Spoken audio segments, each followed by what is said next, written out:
Hey everyone! I'm back home for the holidays, so you know what that means. Lighting candles and eating potato pancakes called latkes. And of course, trimming the tree, singing Christmas carols, and leaving milk and cookies out for Santa. Now, I know what you're thinking. But Sappho, you're Jewish. Why do you celebrate Christmas? To which I say, because it's fun?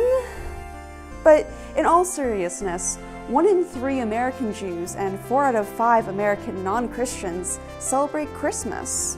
Why? The answer is simple. What does this have to do with the birth of Christ? With Hanukkah, the symbology is quite simple. The holiday commemorates the miracle of a vial of oil that was thought to last only 1 night, lasting 8 nights. So we take the Shamash candle, or helper candle, and light all the other candles depending on what night of Hanukkah it is. Yeah, I know, it's not a particularly exciting holiday, but at least we get to have yummy fried foods, because, you know, cooked with oil. This symbology is known even to Jewish school children, yet the average Christmas celebrator doesn't know why they put up a Christmas tree or tell the story of Santa Claus. To understand why Christmas is the way it is, and why somewhere around 93% of Americans celebrate it, we have to look at the history of Christmas. The first celebration of the birth of Christ did not occur till the 3rd century. Before then, Easter was the main holiday, which makes sense, as Christ coming back to life is a big deal to Christians, or at least so I'm told. And in some denominations today, Easter remains the bigger holiday, as it should be. As every edgy atheist likes to point out, it's theologically unlikely that Christ was born in the middle of winter. The shepherds were watching their flocks at night at the time of Jesus' birth. There were, in the same country, shepherds abiding in the field, keeping watch over their flocks by night. Luke 2:8. Even in Judea, the winters were cold and rainy. Shepherds would not have watched their flocks outside in the end of December. Now, there are multiple possible explanations for why Christmas is celebrated in the middle of winter. For example, there's the cyclical explanation. Basically, there was this idea that great men lived cyclical lives. Ergo, you're conceived on the day you die. If Christ dies on March 25th, that would be the day he was conceived. 9 months later from that would be December 25th. It makes a certain amount of sense, but the more likely explanation is that you can't get people to convert to your religion unless you have baller parties.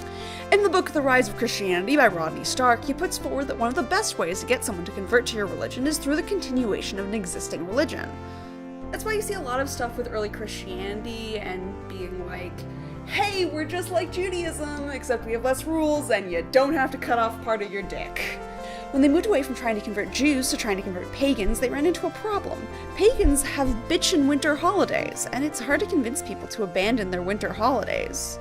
So they did the obvious thing and took the pagan festivals and made them about Jesus. Or perhaps recent pagan converts simply brought their traditions with them.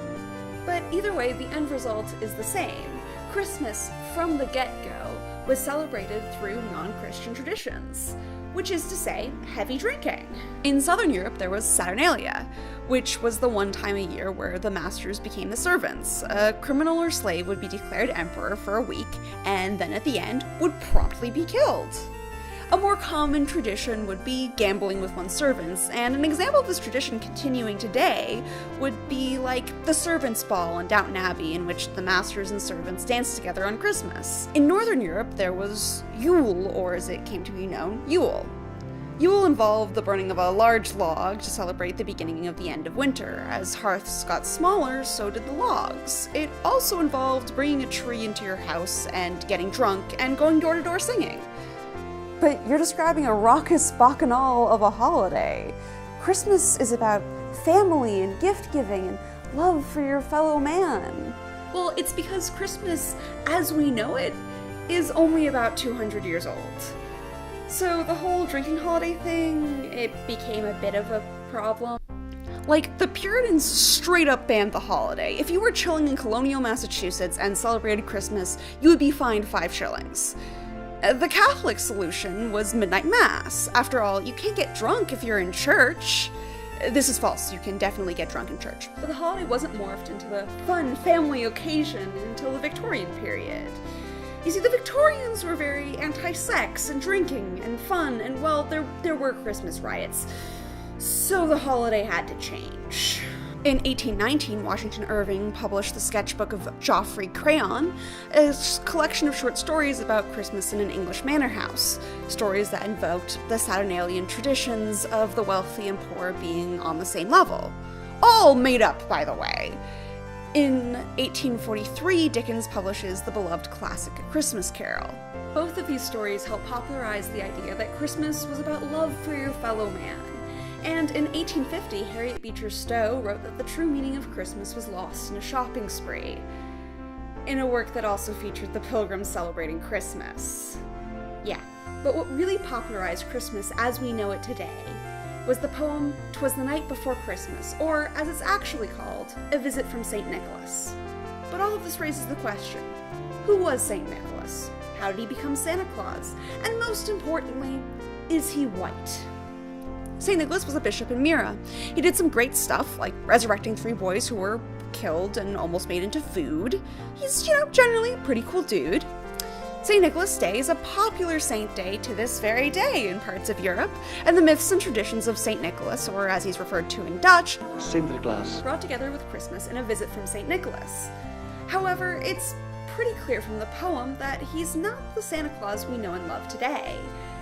For example, he's clearly a small elf. It's a miniature sleigh and 8 tiny reindeer. I mean, come on, how else do you think he fits down the chimney? Contrary to popular belief, Coca-Cola did not invent Santa Claus. Instead, it was a slow and steady construction through different marketing departments and illustrators, including every AP US History student's favorite illustrator, Thomas Nast.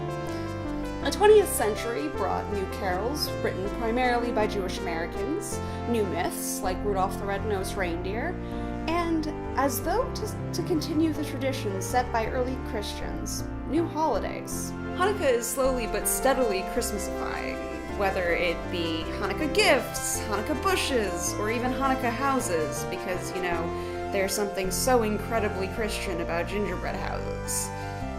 Despite the perception of the average non-Jew, Hanukkah is an extremely minor Jewish holiday, on par with Shavuot or Purim.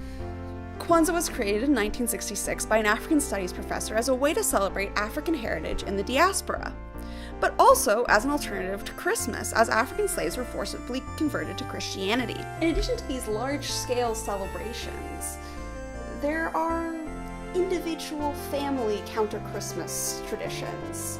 Like, for example, Festivus, the festival for the rest of us that was popularized in the television program Seinfeld. It was originally celebrated by the O'Keefe family. It features a 6-foot-tall pole, the airing of grievances, and the wrestling of the head of household. My own family, for example, celebrates Thing Day, the celebration of material goods.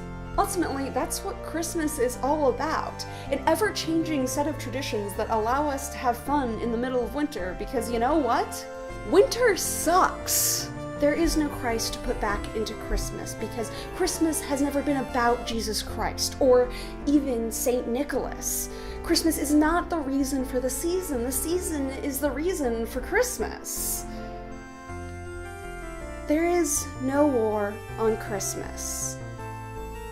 Traditions change and evolve, and that's how they should be. Traditions are a fiction.